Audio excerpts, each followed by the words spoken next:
Howdy, and welcome to the Feed Bandit Podcast, where we have fun talking all things hunting, and in the process, do our best to support small and family-owned businesses in the hunting space. Here are your hosts and resident bandits, Jimmy Byrne and Richard Kinchlow. Howdy, folks, and welcome back to another episode of the Feed Bandit Podcast. Jimmy here, along with my always intrepid colleague, Richard. How you doing, sir? Outstanding, sir. Outstanding. Good to be here for another one of these episodes. Yes, absolutely, and great. Today we are absolutely honored to have with us what I consider a true gear innovator in the hunting space, and that is Jamie Bulger, President and CEO of Hunter's Edge, which has been manufacturing hunting scents and accessories since 1987 to help you outwit the game you hunt. Welcome, Jamie, and thanks for joining us on the Feed Bandit Podcast. Hey, guys. I'm glad to be here. Thanks for having me on the podcast tonight. All right, great. So just to start off, your website, reading on it, and it says you've developed so far 47 different products in the scents, calls, and decoy lines. That's quite amazing. What can you tell us about just your company? I guess what I'd like to start out with is really your kind of what we call like your origin story. I mean, how did you get started back in 1987, and what compelled you to start your company? Well, I guess that necessity, they always say, is the mother of invention. And early in those days, I mean, I'm gonna tell you my age. I was born in 1960, so I'm 58, almost 59 years old. So been doing this for quite a while. I've been in the industry for, I guess 31 years now. So it's been a great run. I've seen a lot of companies come and go, and, we've been very blessed to be able to hang in there. But, I guess it all started, when I was a young man, and I would say I was probably around 19 years old. And, we were doing a lot of bow hunting, and we just kept getting deer blowing at us. I mean, anytime you get a swirling wind or the deer were downwind of you, they get your scent. Back then, we didn't have odor elimination products or really any type of cover scent products. We didn't know anything about that. But probably the first Cabela's magazines that began to come out with their little catalogs selling product, and I began to see some apple scent and skunk scent and urine-based scents, but that wasn't anything I wanted to put, on my boots or on my clothing or on my body. Mm-hmm. So I began to look around to see what was natural in South Alabama, where I grew up, in a little community called Red Oak, Alabama. It's halfway between Andalusia and Florella, Alabama. And, we had pine trees. That's what the deer was smelling, was pine scent. So I began, looking for something that would give me that type of smell. And I was able to begin to slowly put some product together to mimic that smell, and it began to work for me. Oh, okay. Interesting. And that I guess, led to your first product. That's the BA tree pine cover scent, right? It is. It was the BA tree pine cover scent was the number one first product in 1987. So, it took me a while, to formulate that product. I mean, I hunted many years and kept watching the market, and just continued to see a few products come out on the marketplace. And I just convinced myself that, if those guys could do it, I could do it. And, long story short, I went out in 1987 on the road with a few bottles and came back with 56 case order of 12-pack of each one. And I knew I had something. Oh, wow. Yeah. When I came back, and the dealer stores, were very receptive to having a pine cover scent. But, I'm only one product, and it back then, you could kind of do that and get launched, with one product line. It's real hard to do that today, but we began to build on that, and it wasn't long before we came out with the oak cover scent, and mimicked the smell of a sweet acorn smell, and as they say, just keeps going from there, and people just kept buying our products. And I was very fortunate to land in Walmart in 1988 with those two products. And I have been in there ever since. And right now we're servicing probably close this coming year in 2019, we'll be close to 2,000 stores that we service, with them. Oh, wow. Oh, wow. Yeah, that's great. Wow. That So is absolutely fascinating. Jamie, what is your number one selling cover scent? Pine for a very, very long time was the number one cover scent, but we are really seeing the three scents that we have, which is pine, oak, and earth. Pine doesn't really lead that category anymore. It still may be right there on top, and what I mean, it doesn't lead it. If you add the earth and the oak together, then the pine would be one of the minimal products that we sell now. But it's just been amazing to see those three products just basically come out and work one-on-one with each other. And I know the reason behind that is that people hunt in a lot of varied conditions, and we're also selling product across the nation instead of in the Southeast. When we were only selling to Walmart and dealer stores in the Southeast, the pine cover scent was the number one scent. But when you start opening up the Midwest and you start opening up, western areas out there across the Mississippi, they do a lot of dirt scent there. And so it's just regionalized a lot more now that we still have the customers that religiously use the pine cover scent. Mm-hmm. And then we've opened up those other areas for the other two scents as far as the earth and the oak, what we call the oak cover scent, which is the acorn flavored. Okay. Yeah, I can see here. So Richard and I are hunting Texas, and excuse me, my allergies have been killing me, so pardon me. But I can see using that pine maybe really a lot in East Texas, and then maybe that oak in Central Texas and the Hill Country and that kind of area. Is that kind of how you see your sales? Absolutely. I mean, I've been very fortunate to hunt a lot of Texas myself, and you're right. You got the piney woods of East Texas, and we sell a lot of pine scent there. And then it kind of begins to break up. And to be honest with you, the way that Texas hunts with their senderos and a lot of their, big blinds that they're totally enclosed, so they don't have to worry too much about, some type of human scent getting out of there. For a long time, they weren't into cover scent usage, but we're seeing more and more people change now and go to that, especially since there's a lot more people bow hunting than there ever was before. And, you got to get out of those enclosed blinds to do that most of the time.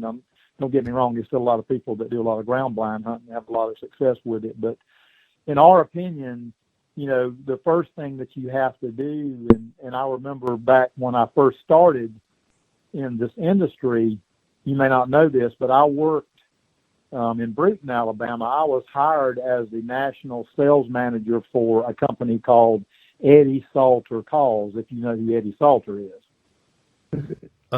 Richard, you might have heard? Yeah, I am. I am familiar. Yeah. Okay, yeah, he's a world champion turkey caller back in the mid-'80s and late 80s. Right. Him and a guy by the name of Ben Lee are really the pioneers of turkey calling. Right. And they won so many state and world championships back in the late 80s there. And so I went to work for him, and that's kind of how I began my career and started out learning how, to operate in this industry and learning the ropes with the dealers and the box stores. And obviously Walmart back then in 1988 was a lot smaller than they are now. I mean, they've got, I think, over 5,000 stores now. But right. Again, very fortunate enough to be able to land my products there and get them started, and of course still continue to sell into the dealer stores. And now, of course, with the internet, it's everywhere. Right. So you have a sales background. Do you have some sort of chemistry background, or how did you start actually formulating the initial pine scent? I'm just curious how you went about doing that. It was very interesting. If you'll even read on my label, I've got a product in there that's turpentine. And, you can't buy that product here in the U.S. anymore. Back when I did it in the 80s, there was a company out of Baxley, Georgia, that was the last manufacturer that would, take pine trees and pull the sap out of them and generate the turpentine product that is part of the pine cover scent. I, mix some other stuff with it that's proprietary. I can't, tell everybody my secrets here. Oh, but, yeah, don't give up the secret sauce. That's where it all began. So I started out with that turpentine smell, and just, was able to mix some other stuff with it that would not harm your clothing or harm your body. So that ended up being the first product. And no, I'm not a chemist, but I was able to be blessed to be able to pull some product together and make that work. And even on the oak cover scent, we began to play with some scents that we liked, and we were able to formulate that one. Now, the earth scent, I did reach out to a buddy of mine who I graduated high school with, who is a chemist and who is also in the deer hunting industry. And, he was able to formulate a really, really nice earth cover scent that I use on my dirt scent that we use. And to be honest with you, I mean, I use all three of them all the time. It's just based on where I'm hunting. And that's why we're so successful in that cover scent market, is because with those three scents, you pretty much got everything covered throughout the United States. Right. Would you use the earth scent, like, particularly if you're like in a ground blind? Is that kind of what you're thinking? Or? Well, again, it's according to where you're hunting. If you're anywhere around there's fresh earth like fields, especially in the Midwest, I like to use it up there. I don't use it very much in the South down here unless I'm hunting in a really dense bottom that's got a lot of leaves and foliage and stuff like that that's deteriorating in like a slough or a boggy area. Because if you walk in that area and you can smell that decomposing, leaves and limbs and stuff like that just by the dampness of the soil that's in that area. So I do like to use the earth scent in there because it's a natural smell to the deer that are in there. And then if I'm going to come out, somewhere into a pine thicket, I like to use the pine scent. And that doesn't mean that you can't put, dirt scent on your body and go up and hunt in a pine thicket.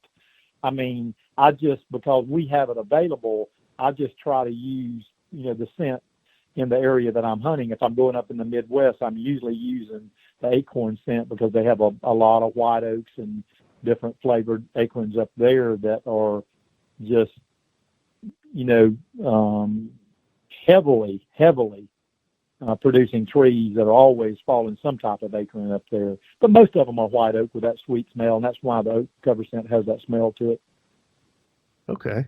Can you talk about why it's, actually important to cover up your scent? I mean, as far as like how bad humans actually, I guess, smell to the animal. Like why do you want to do that? I mean, other than being, downwind from an animal or upwind from an animal, can you walk through that and just give people an idea of why that's important?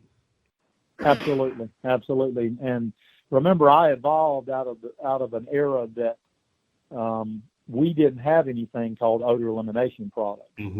I remember the first guy that walked in our office in Brewton, Alabama, when I worked with Eddie Salter, that had one of the first products ever developed. I think Hunter Specialties will tell you they're the first company to do it, but they are not the first company. This particular guy, it was called Burnt Corn, was the name of his company. And he was out of a little old bitty town, I can't think of the name of it now, in South Alabama there.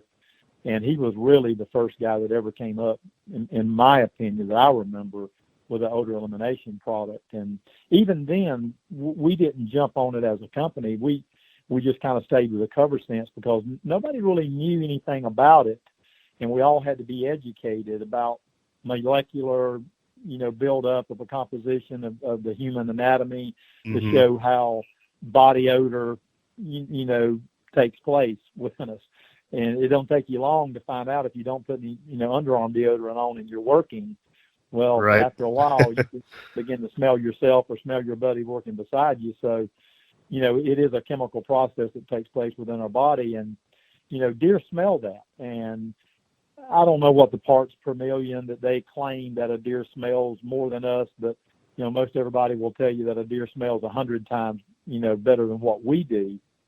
So that's why it is so important, because in a wild animal sense, I mean, that's a part of their survival technique is their noses. Not only is it their eyes, but it's probably their noses help them more than anything.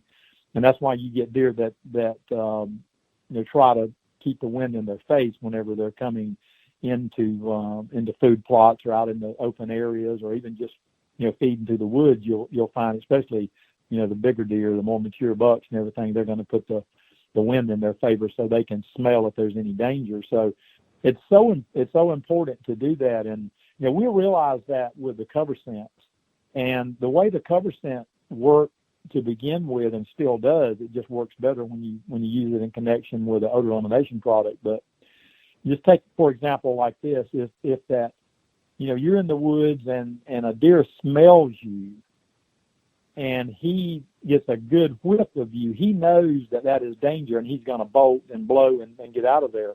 Well, the cover scents help reduce that, that amount of scent that's getting in the air as far as human scent. So it makes it go down into trace levels, is what we say on our bottles and everything. So it basically, that deer still smells you, but he thinks you're 100 or 200 yards away. In reality, because you've covered your scent up and masked your scent, maybe you're only 30 yards from him. So he's triggered, and he knows that there is danger within that human smell, but it's not enough to really make him run. He's aware you're there, but it's not at the parts per million that's going to make him bolt. Well, that's the beauty of it in using a cover scent. And then when we begin mixing that with odor elimination products, that not only we can remove human scent off our bodies and have elements in there like the silver that we use in our odor elimination products at Hunter's Edge, continues to break that bacteria down and doesn't allow it to become a gas that creates the smell, the odor. So that continues to help you. And then, of course, you wash your clothes in it. You spray everything down, like your gloves, your camouflage clothing, your hat.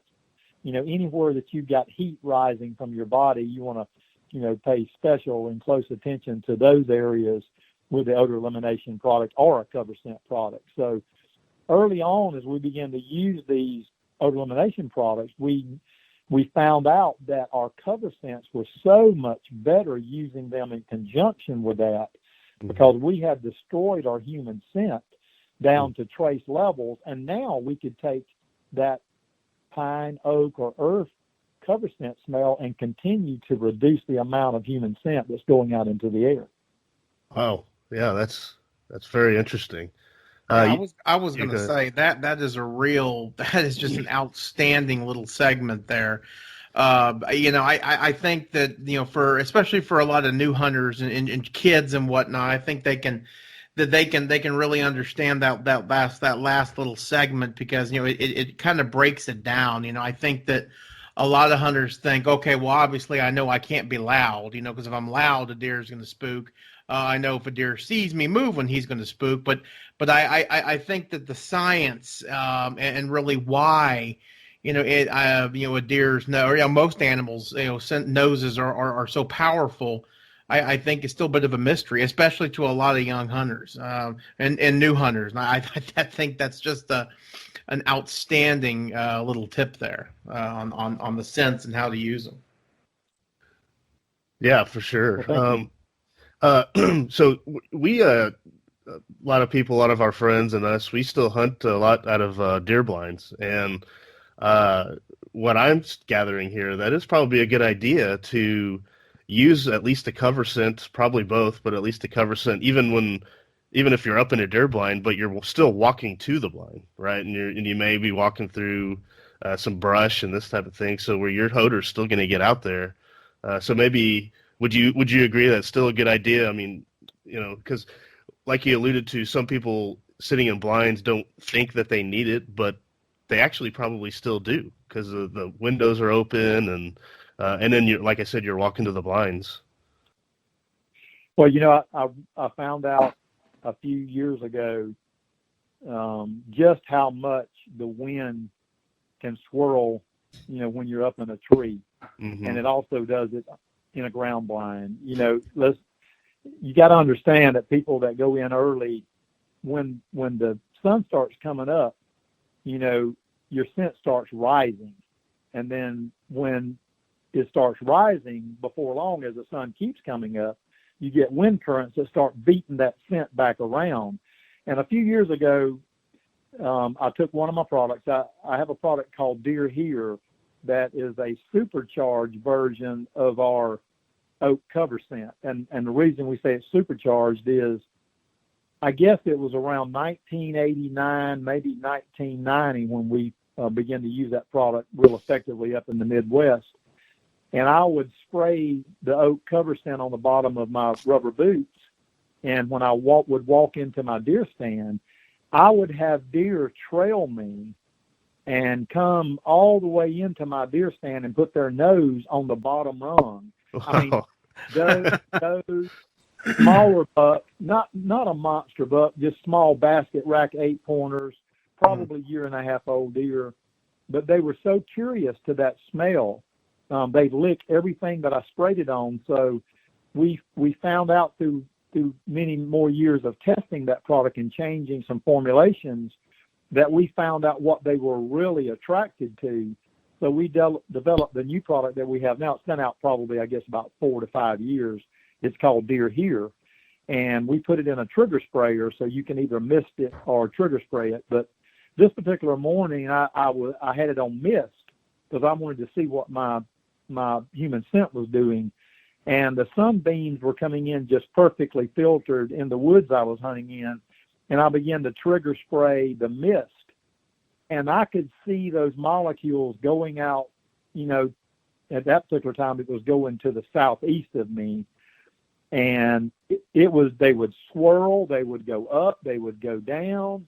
And it was just amazing to see what the sun was and the wind was doing as the temperature began to rise, in the morning time. And that's why it's so important, no matter if you're in a ground blind or if you're in the open, in a tree stand or ladder stand, you still need to be using some type of odor eliminator or cover scent to mask your human scent, because it's still getting out there. I mean, it's getting out in the air currents, and you just don't know where it will go once it leaves, say, a ground blind, and then a little gust of wind comes up, and who knows, where you end up with that human scent. And you certainly don't want it to blow an afternoon hunt where you spent 3 or 4 hours in the stand, and all of a sudden you get a deer downwind of you blowing at you. Mm-hmm. Right.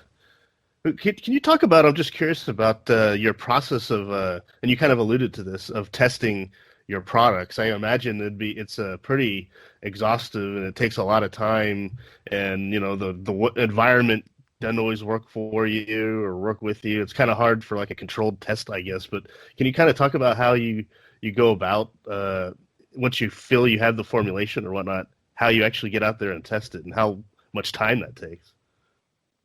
Well, unfortunately, it takes a lot of time, especially for people like us who want to bring a product out the next year. Right. When I go into my buyer's meeting, no matter who it's with, the first thing they want to ask you is what's new. Mm-hmm. Not that they don't care that they sold a lot of the product that you put in there last year. It's just that they need something that they can advertise to get people coming back year after year. So they're always searching for something new.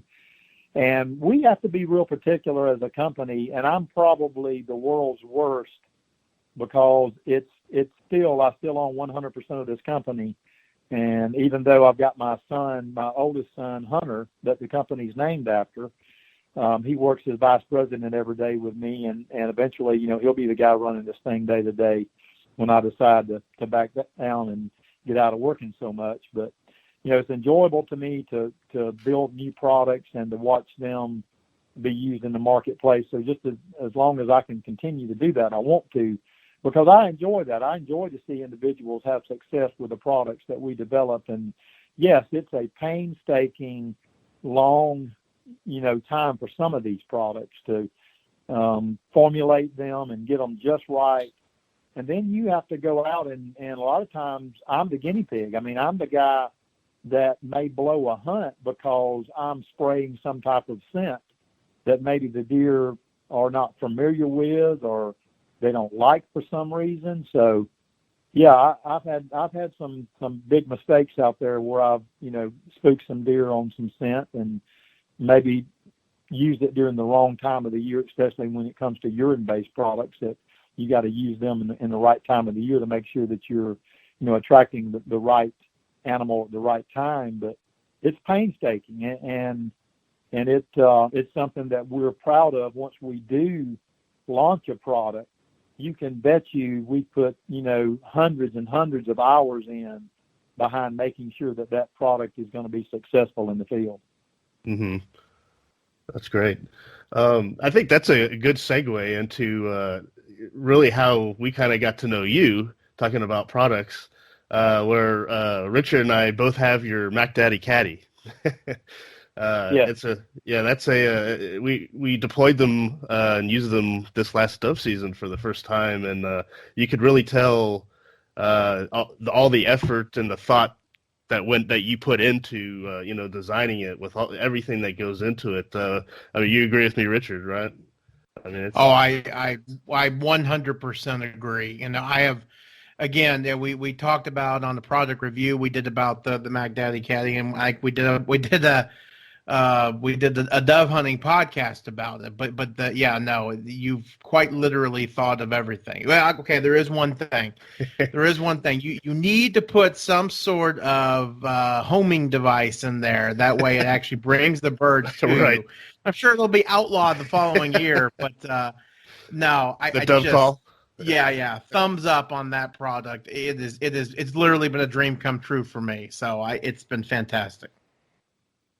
Well, guys, I appreciate that. I tell you, it was a tough product. I went through 2 different engineering firms as I began to develop that product, and they just had other projects they had to get on. Not that they couldn't help me finish it. They pulled off of it to go other places, so I was continuously having to go find another engineering firm to take my idea and, basically bring it to life on paper, before you could take it to the manufacturer and then begin to let them take a look at it. So, again, one of those things that was just so much needed in this industry, mm-hmm. because older guys like myself getting older, like everybody else, we're taking so much gear out into the field. Oh yeah. Exactly. About 4 years ago, I had to walk about a quarter of a mile to get to my stand. Everybody had already been put out on the trucks, and the guy basically just said, "Hey, you're just going to have to walk." And so, you get your chair, you get your cooler, you get your shells, you get your blind. If you got an umbrella or whatever, keep the sun off of you, you get it. And, it's just, you look like you're a walking hardware store going out Yep. there, and you got to stop a couple of times to get your breath and keep going. And then if you get set up and you decide you're not in the right place, or you see birds that are moving, out in the field that you need to get closer shots, you got to move again. Oh, yeah. So I sat on that. This was one of those folding chairs that had the little pockets under the bottom that you put your shells in. Yep, that's what I used to use. Yeah, it had a little backrest in it, and after 2 hours, 3 hours of sitting on that thing, I just told myself, I said, when I get back to my office, I'm going to begin to design a chair that's on wheels so we can all enjoy that. I love it. So again, a lot of your things that are developed by people, end up being out of necessity, and that is certainly one that was out of necessity. And so we began to do it, and of course, the first one you ever do is not exactly what you like, so we began to refine it, and it took about probably 6 months to get it really where we wanted it. And my son just continued to aggravate me about putting pockets all over this thing. He said, "Dad, you cannot have enough pockets on anything like this, because people have got so many things this day and time between their cell phones, their sunglasses, their dog whistle, their dog pan. I mean, it's just on and on and on. Sunscreen, insect repellent. I mean, they've got everything that they need to put somewhere in a pocket so they can have it when they get out in the field. And yeah, we put a cooler on it under the bottom of it. It holds 18 cans without ice. You're going to get about a good 8 cans in there with a decent amount of ice in it that'll last you an afternoon. Yeah, that's perfect. The back of it, as you know, it'll hold 8 boxes of 12 gauge or 9 boxes of 20 gauge shells. Mm-hmm. And then you've got, your 2 water bottle holders on each side, and just all those pockets we talked about. And they'll hold doves. They've got a separator between them so you can put your dead birds in there, put your decoys in there. Made the chair swivel 360 degrees so you could shoot without having to get up. Which is great. And then we put heavy 3-inch insulation in that bottom seat, basically so you could sit a long time in it without feeling the plywood that's there in the bottom of the seat. And then we did a 2-inch foam cushion in the back to give you a lot of support there for lower back problems or just back problems in general. And it turned out to be just a fantastic chair the first time we really got the factory to manufacture them. Everything turned out perfect, and it's just been one of those products I've been very proud of.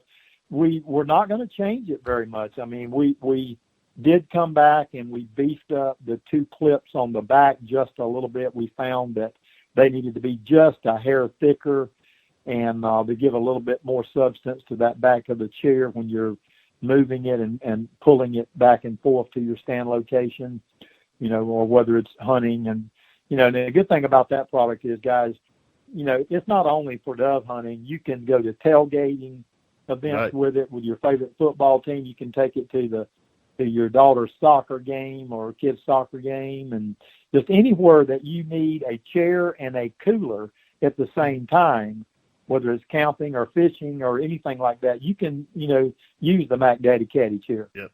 Well, and the key is the wheels, right? I mean, where you can just roll it everywhere. It has pretty good wheels on there that, you can pretty much get wherever you need to go. What I really Go ahead, Jamie. It's got 10-inch air tires on it, and we looked at putting solid tires on it, but it just made it too heavy. And you can purchase those in a secondary market for anybody that may be dealing with, like you guys in Texas. You got a lot of thorns out there with your mesquite trees and stuff like that, and cactus.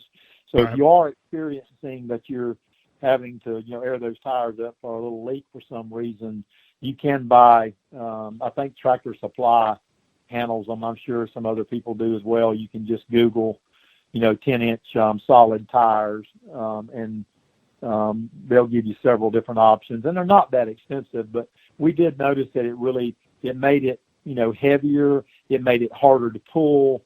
So we just stayed with the air tires on it for convenience purposes more than anything else. Mm-hmm. The one thing I really love about it, and I'll tell you, Jamie, we got many a jealous friends. In fact, I bet you a lot of them are going to be listening to this in a couple of days, and their envy sweetens my coffee in the morning. I love it, but it's I'll tell you what I really like about is that after the hunt, Jimmy and I literally unload our chairs. And we stick them in an area we call the lodge. We do a lot. It's kind of where we store all of our hunting gear. And we take the cooler out. We flip it on its side, and we store our gun. And then we're ready to go pick birds. We don't have to do the unloading of all of this and all of that. And our shell belt's right there, and we can empty it out. It's just the convenience factor has been huge. And I'll tell you, again, talking about the convenience factor. When we're coming in hot from Dallas to the area that we hunt, we pick the kids up at 3 after they get out of school, and we're flying. We don't have any time to load up, and quite literally because of your device, because of the Mac Daddy Caddy, we've been able to grab the gun, throw water in the cooler, we're ready to rock and roll. So it has made a huge difference. Really enjoyed it. And I'll say anybody who's still sitting on a bucket You know, I mean, you don't know what you're missing with the cushion. Time to upgrade. If you are a Texas dove hunter, or you're a dove hunter, period, but especially in Texas, where, you know, I think statistically speaking, the Texans hunt majority of dove season, and not just opening weekend. The days of sitting on a stool, a chair, or even on a tailgate are over. It's time to upgrade, my friends, no doubt. Yes, that is exactly right. What is, I can't think of the trade show that I just signed up for. Is it Bakersfield or I should have got the name of it. You know, I went to the San Antonio show. I've been to the Houston and the Fort Worth show, but there's another one that starts off first, and it's down around San Angelo. Corpus?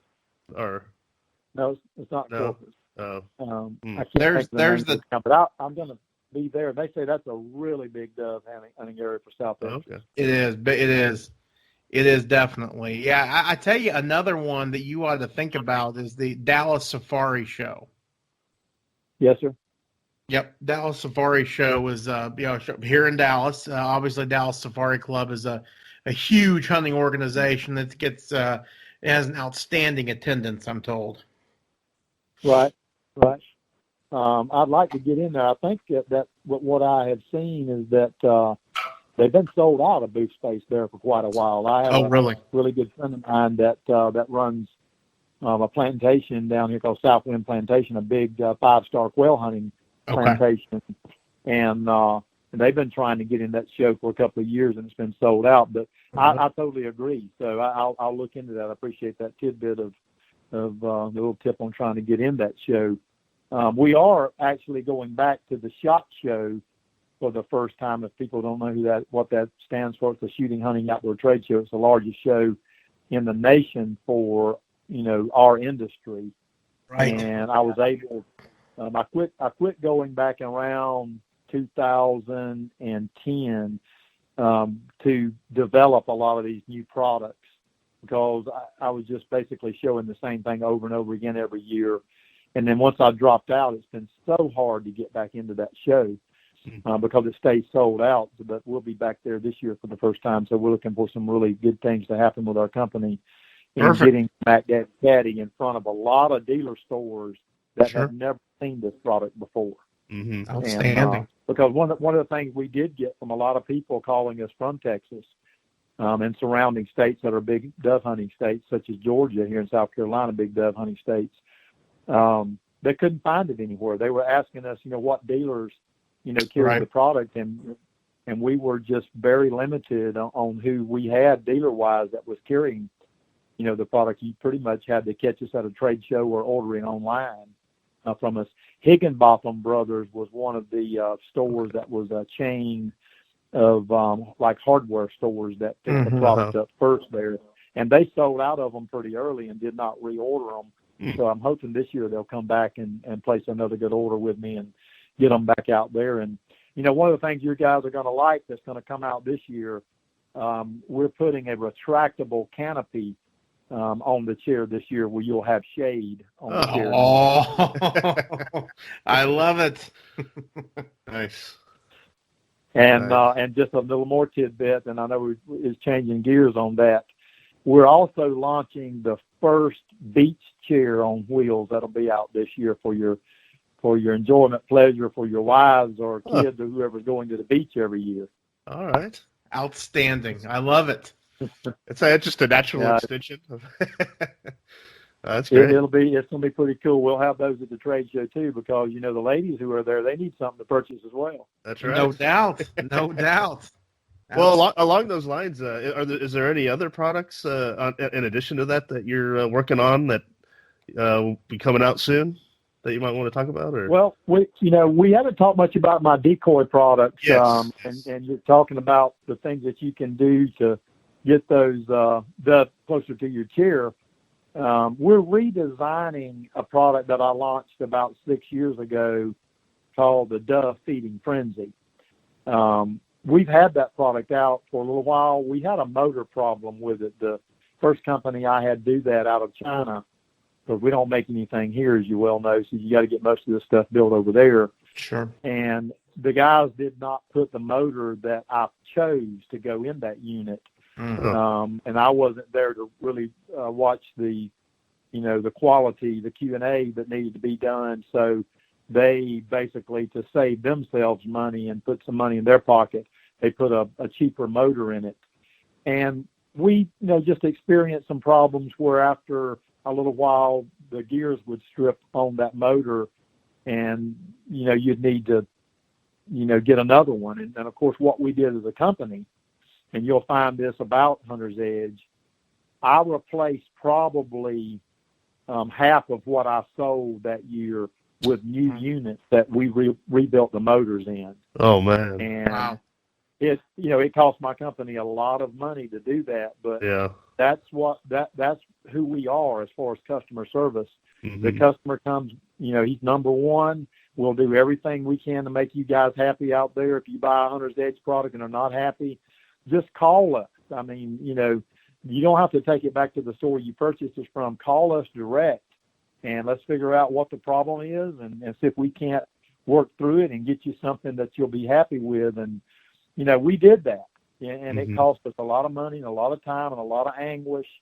We were in Cabela's and Bass Pro with that product, and we got a lot of bad reviews with people who just were not kind enough to pick the phone up and say, look, I'm having a problem. Can you help me? Right. Sure. But those people who did, we took very good care of them. And now we're redesigning that product, and it's going to be super, super good, that you'll have an adjustment on it where you can basically adjust the bumping, jumping motion yourself to make it, bump and jump really high, to make it look like doves feeding on the ground. And that's what it does. It turns in a circular motion. And, Right. and if you've ever seen dove feeding, you know that they kind of jump around, they flap their wings, and they run each other around. Well, that's what the dove feeding frenzy mimics. So we're pretty excited to get that back out. Now, that won't be available in the new form until 2020, because I just can't do it all at one time. And we've got huge dove orders that'll be coming out this year. We're bringing out a new 2-pack on our Wing It Dove decoy. We developed the first dove decoy that has photographic wings on it. We've got a patent pending on it, and I'm pretty sure that patent's going to issue here sometime this coming year. And that's been just a wonderful product for us. It comes with a 22 and a 48-inch stake. So if you don't have a bush or a fence or anything to put it on, you can take it and stake it out in front of you.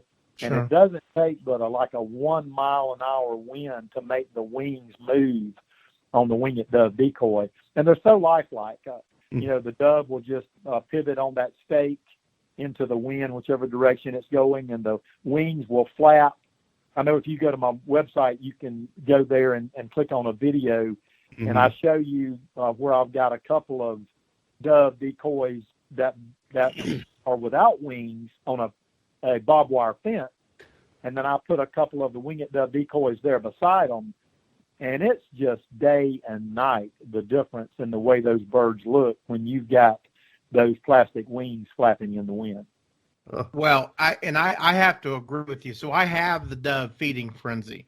My Yes, father bought it at I'd probably at Cabela's if I had to guess, and we absolutely love it. And you're right. It was funny that one of the first things I noticed were those wings and how realistic they were. And it's really funny. When I dove hunt, I literally give it my all. Actually too much. In fact, I probably need to be checked out because it's just kind of a sickness. But a little addicted. Big time. But it was funny. I'm not lying. There were multiple times. I used it this year too. That I would look back and it would take me off guard. It would catch me off guard. So that's not a bird. That's those extremely realistic decoys. Yeah, but I'd have to try out the air powered one. I have not seen that. Let's check that out for this year. Well, let me tell you, when a guy calls you up and he tells you that he needs to order some more dove decoys because he shot his, that's a pretty good testimony of how realistic they are. And to add to that is that we actually paint those bodies with 7 different colors. No it kidding. really looks and picks up the iridescent colors. Sure. When you hold a dove up and you look at the base of his neck and you just kind of twist him and turn him in the sunlight, you'll see those iridescent colors.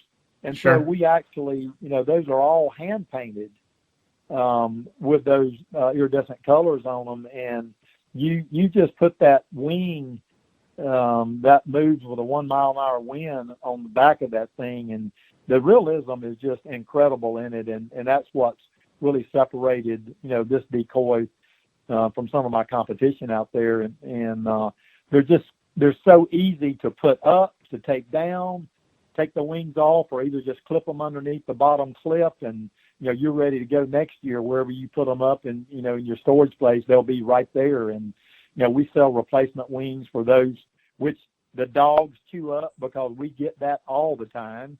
That these guys, dogs run out there and grab the whole of the dove feeding frenzy and then just chewed up the decoy's wings before they could get to them. So we ship out a lot of extra wings a lot of the times, when the guys, get ready to go dove hunting, because they forgot that their dog ate up the wings.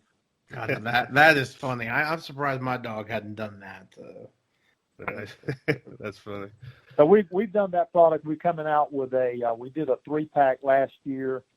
So now we have it in a single pack with steak, and then it goes to a 2-pack without steak, and then a 3 and a 4-pack without steak. And then you've got the 48-inch and the 22-inch steak pack. So we've pretty much got everybody covered as far as, what they need to use within their dove decoys, along with the dove feeding frenzy. And speaking of that, the dove feeding frenzy also, it comes in 2 different units. You have one that's a regular. You just turn it on and it's just constantly bumping and jumping. And then you go to the remote control unit where you can control it. And what we've seen with that is that it seems like the remote control unit works better because it's not setting and running all the time. So when you see a dove come into the field or you pick him up somewhere in your eyesight, if you turn it on right then, they seem to catch that movement at the same time, and they're drawn to it. And that's why, that's why your buddies are mad at you, because you're pulling dove off of them over to you when they see that motion kick into place. I had never thought about that, but that is a great point. Interesting. Well, it's like my shopping list just got a little bit bigger. Yeah, well, and we took this information from dove hunters. I mean, because the original version, we didn't put a remote control unit on it, and right. We had some guys call us in after they bought it that first year, and these geniuses that know how to work in that type stuff, they were going out in the secondary market and buying these keyless remotes, and they were, sure. Basically, opening up the unit and rewiring it. Right. And making the unit where they could turn it on and off. And they started calling in our office and letting us know, said, hey, you may want to think about this. You may want to think about putting a remote on it, because it seems to be working a lot better for us to trigger that unit, when we do see the birds, instead of letting it run all the time. Sure. Yeah. It is a great idea. Outstanding. Yeah, that's great. Thanks a lot. Yeah, we're real proud of that product too. Awesome. Well, we want to be respectful of your time. So, is there anything else you'd like to talk about as far product-wise or anything like that? I know you still had. Yeah. We didn't talk about your calls at all, and I'll tell you, turkey hunting's my favorite, and I saw that you have that hen call, box call. Yes, we have the BA hen box call. That actually is off of one of the models that we had at Eddie Salter Calls. Okay. And Eddie went out. His business was bought out, I think, in 1990 or 91, and that's when I formed my first company, and then continued on into the industry by myself. And so I loved that call and loved the shape of it and the sound of it. So I went to the same guy who made them for us and was able to get that call made. And, it's a 2-sided call, so you're going to get raspy on one side and what you call clear on the other. Mm-hmm. And, you just work whichever one the turkeys seem to be responding to the best. And you just, no matter where you go, you can't beat a good box call. We've also, got a line of mouth calls. And I think we took them off of our website this past year because we have just not put as much into our turkey line as what we need to, because we were developing so many other products into the dove hunting industry and the deer hunting industry. And there's only so much money and time to go around. So we got some great ideas to come back into the turkey market. So look for that, but it probably won't be until, 2022 or so, somewhere in there, before we really want to jump back in and start doing things there. I tell you, I do want to touch on one thing that's very critical in our part of the country. I don't know how it's been or what the laws are going on in Texas right now, but Alabama just announced a few months ago that they are not going to be selling deer urine anymore in their state in the upcoming season. I know Mississippi is already like that. You can't sell deer urine, in Mississippi. And there's several more states up the eastern coast that you can't do it in. So I think there's about 7 or 8 total states now that have banned deer urine because of CWD, which is chronic wasting disease. Yeah. And so they're really watching this real heavy. The states are. They've had some outbreaks in of course, a lot of the Midwestern states that cost those states a big amount of their deer herd, and which that relates to, the income that comes in hunting license sales that funds your DNRs for everything that they do out there for us as hunters. So, we all need to be respectful of what's going on there. It's going to cost my company sales, no doubt. And a lot of other companies out there that we're not able to, sell our deer urine products in those states. But, we've all kind of moved into formulating the synthetic products. I will tell you that one of the products we go all the way back to 1989, and I haven't been able to get the right information. We may have been the first company to ever do a synthetic deer lure or deer scent back in 89. I've got to do some research on that and see if we can claim that, because, nobody was talking too much about a synthetic lure back in those days. Sure. Everything was natural. Pink 69 was about, as on fire as it could be, and they still sell quite a bit of that. But, companies like myself continually eat away at that market every year, and we've got a huge following of our deer urine products that we sell. But we manufacture a product called Max 44 doe and heat pellets. And it's just an amazing product that you put into a scrape, an existing scrape, or either you make a mock scrape yourself and put it in it. And what we found, remember, this thing's been out since 1989. So, what would that next year is going to be 30 years, correct? Yeah. Yeah. Is it right? 30 years. Yes. 30 years. So, what a testimony to a product that the deer have been smelling for that long. And we can tell you by no uncertainty of imagination that product does not spook deer. Deer are attracted to it. They tend to not scrape in the same scrape once you put it in it, but they will go to the side of it and make their own scrape. And we believe they do that because the scent is so powerful that the deer themselves cannot distinguish between the Max 44 scent and their scent, or at least they want their scent to smell, a lot louder, so they move over and make their own scrape. And we just seen that time and time and time again every time that we use that product in the field. And we get amazing results, and from people that call us in and write us and text us and email us about these Max 44 doe and heat pellets. And so that is something to put in the back of your head. If you're, hearing this and you're in a state that's going to have to go to synthetic deer urine, then you certainly want to give that product a try. And the next one I would say, we touched on it just a little bit, was called the Deer Here product, and that was that supercharged version of our oak cover scent. And it's what we call our deer attractant. And for the first time ever this year, I was able to witness the largest buck that I not only seen myself in person, but I was able to harvest him. And if you go on my website, you will see him. I put it on the opening page of my website. Well, not on my website, but on Facebook, on the Hunter's Edge Facebook. I still have to put it up on my website. Okay. But I shot a 187 this year up in northeastern Missouri, and it's the first buck I've ever had that big that came out licking everything that I had sprayed it on. Wow. Because I had very cool. I had left the stand in the middle of the day and transitioned down into a bottleneck area.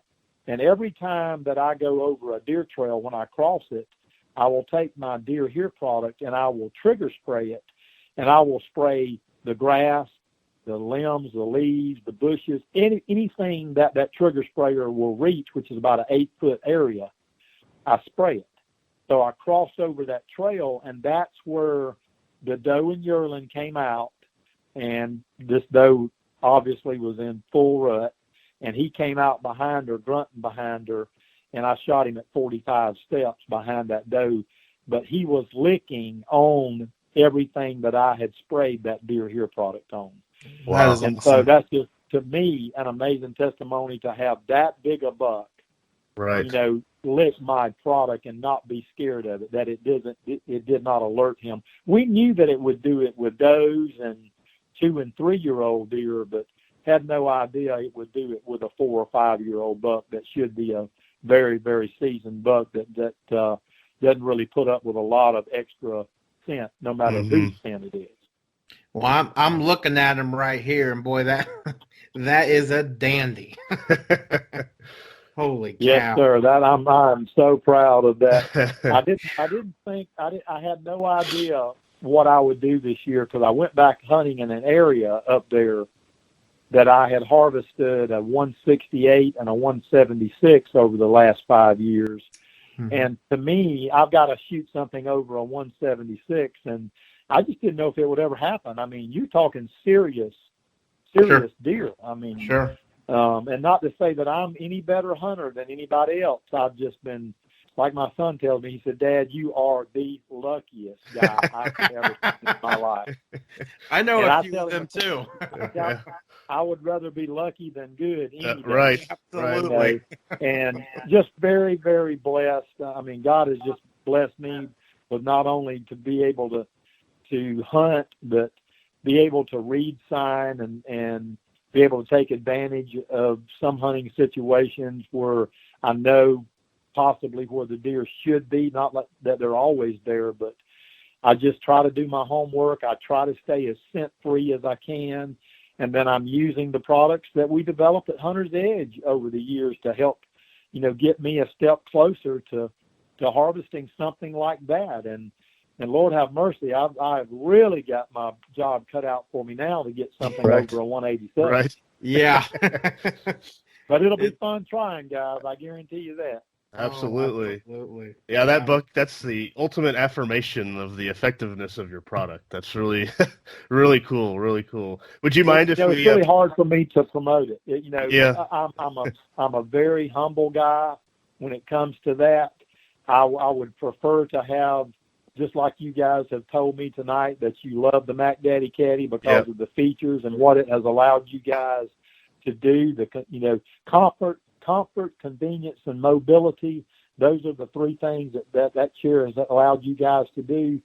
And I'm not one of those guys that really pat myself on the back too much when it comes to, being successful in the field. I would rather see you guys do it all day long than me, the owner of the company, that is, promoting a product that I sell. Mm-hmm. It didn't hold the same merit to me as an individual consumer that's out there having success with it. Right. Sure. Right. Sure. Would you mind if we put the picture of you and that deer on our podcast page so people can see it? No, not at all. All right. Sir, awesome. Not at all. If you can pull it off of there, do it. If you need me to send it to you, just let me know. Okay. Great. Is there anything else you wanted to talk about? I think we pretty much covered Hunter's Edge. I mean, Great. That's like great. I said, it's been it's an amazing journey. We are continuing to develop new products. I can't talk too much about some of the other stuff that we're doing right now, but all I can tell anybody that's listening out there is that we just want to let you know that we stand by our products 100%. And if you're having any problems or issues with anything that we sell at Hunter's Edge, give us a call. We want to know. We want to make sure that we make anything that's damaged or not working properly, correct. And if you're having scent problems and deer are smelling you or for some reason, we want to talk to you about your setup and what's going on, because we are not in the business to be producing stuff that's going to get you winded or get you busted out there. We produce products that help you have success in the field, and that's why our tagline is outwit the game you hunt. Mm-hmm. Right, absolutely. Well, we'd love to have you back whenever you launch new products in the future, and so you can we could talk to you about those if you'd be up for that. Yep, you only give me a couple of years because it's right. to get these products out. Well, we'll talk remember, to you before then. We have to test them. Right. We test those products religiously before we bring them out into the marketplace. So it takes a few years to get that done. So, we'll continue to do what we're doing with our line right now. We're very proud of it, and good to be back into the SHOT Show this coming year. We'll be also at the ATA show the 1st of January, SHOT Show the last of January, and just excited to get back into some of the consumer trade shows back in Texas with the Mac Daddy Caddy and the Dove products, and continue just to try to be a leader in this industry. All right, great. Well, we'll have you back then before the next product for sure, because just to talk to you again Okay. and Absolutely. catch All up. right. So, but your website is hunters-edge.com. Would you like to give out any other, like Instagram, I guess? Do you have that, or your Facebook page?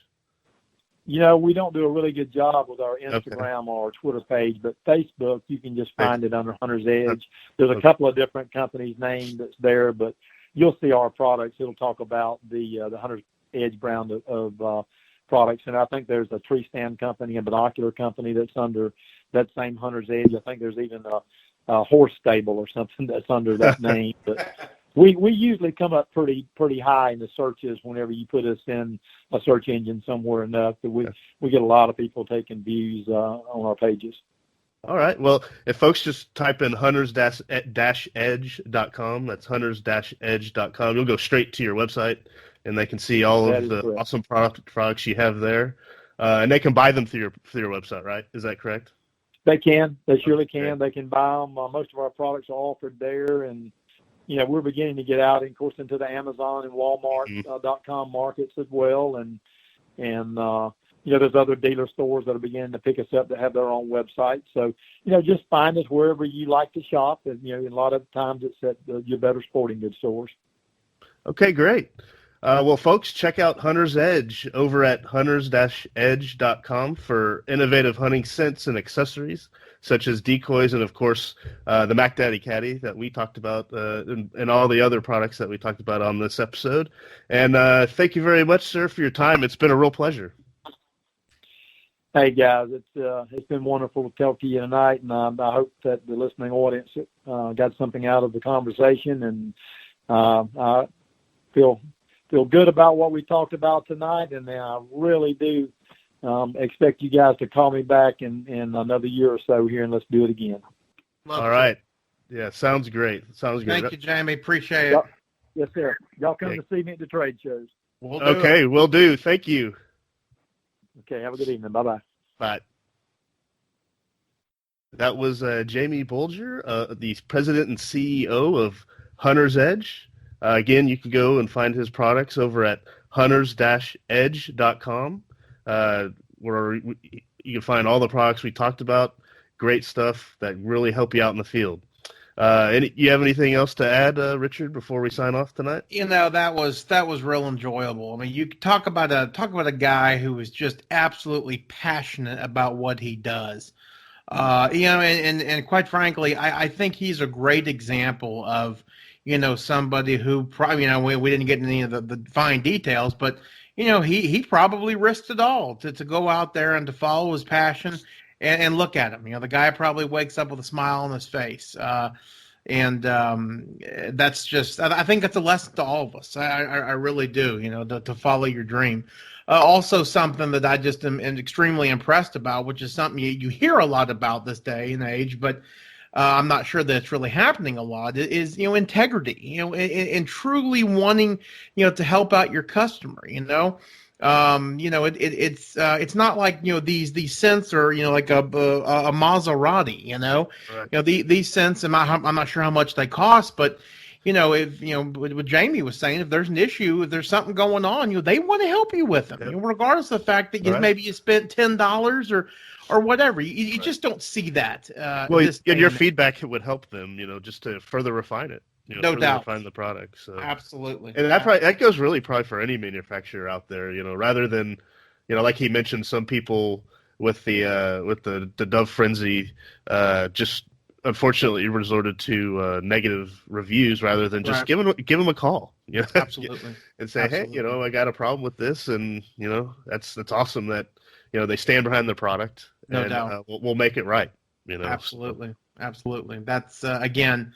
Unfortunately, I think that's really rare. So, but that was a lot of fun. It was great to talk to somebody who's a leader in this industry. That was a lot of fun. Yeah, and I would just say, anyone else listen out there, you got a product or you have something you'd want to talk about, to promote, some invention that you have or some gear that you'd love to discuss with us. We'd love to hear all about it. So shoot us an email at howdy@feedbandit.com, or you can go to our website, feedbandit.com/promote, and there's a forum there that you could just send us a message there, and we'd love to talk to you about what your product is, or if you have a service, you're an outfitter, or what other any service helping the hunting community. Just give us a shout, and we'd love to talk to you. That's about it. That was fun. All right. Well, you guys out there, have a good day, evening, whenever you're listening. Good trip to your ranch. Yep. And we will see you on the next one. Take it easy. Bye.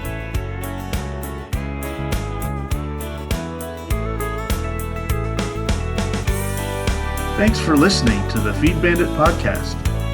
If you want to find new and innovative hunting gear and service providers not typically offered through the traditional big box hunting stores, come on over and join the hunt at feedbandit.com/join.